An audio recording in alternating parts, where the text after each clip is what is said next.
welcome back my channel. Okay, actually kan aku tak pernah ambil arowana sekecil macam ni. Masih ada yolk. Nampak ada telur. Nampak? Ada telur. Semalam datang lagi nampak telur dia. Nampak pokok dia masih ada telur. Nampak? Ini Malaysia Golden ni. Nampak? Aku dah habis besar. Saiz dia bukan 3 inci. Nampak?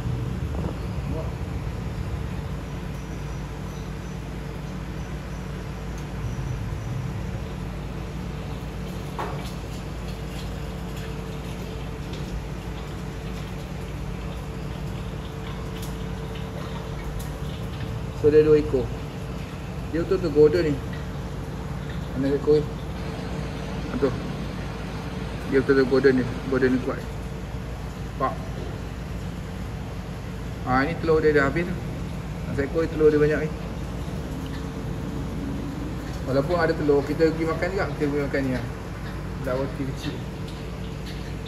Ikan lah roti kecil lah. Kita potong dia kecil-kecil. Mana dia tu? Nampak golden ni. Golden dia kuat. Nampak lah golden ni. Bagus lah. Nampak? Golden ni.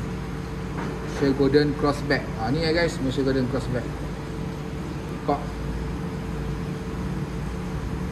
Nampak betul dia punya golden. Padu kan.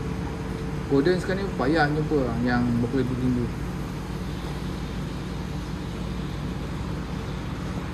Malaysia Golden Crossback. Nampak?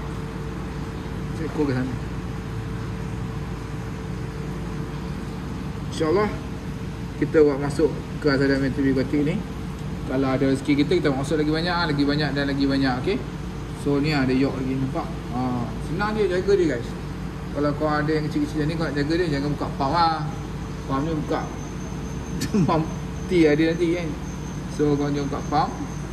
Aku pakai iPhone je ni, tak pakai GoPro. So kalau quality teruk tu sorry lah, nanti hari Minggu kita pakai lagi.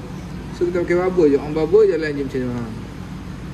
Tapi seminggu sekali nak tukar air ni lah. Ataupun 2 hari 3 hari sekali tukar air. Bagi air bersih macam ni. Dia besar ni tak apa. Dia tak banyak. Makan pun tak banyak lah. Ya. Nampak? Shadow lah. Cantik lah dia. 2 ekor. Tak tahulah jantan ke betina kan 2 ekor ni. Tapi nampak cun lah.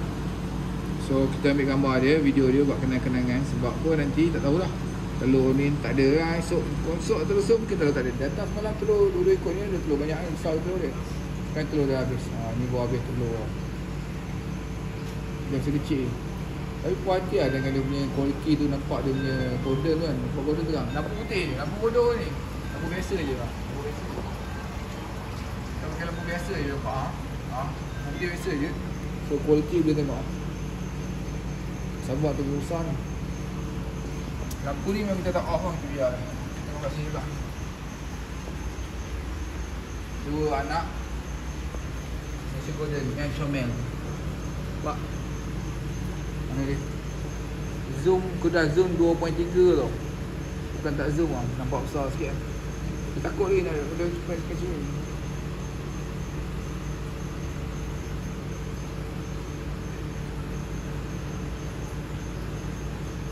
Okay guys, so jumpa lagi. InsyaAllah guys, kalau view cantik, semangat aku okey, aku akan buat video lagi dan lagi. Okay. Kalau semangat tak ada tu, video ni tak banyak aku buat. Macam dulu aku buat kat video sebab semangat tu tiba berkobar-kobar. Ni semangat tu dah kurang berkobar-kobar. Tu mesti ada yok nampak. Mesti ada yok. Nampak? Okay. Okay guys, jumpa lagi. Assalamualaikum warahmatullahi wabarakatuh. Bye bye.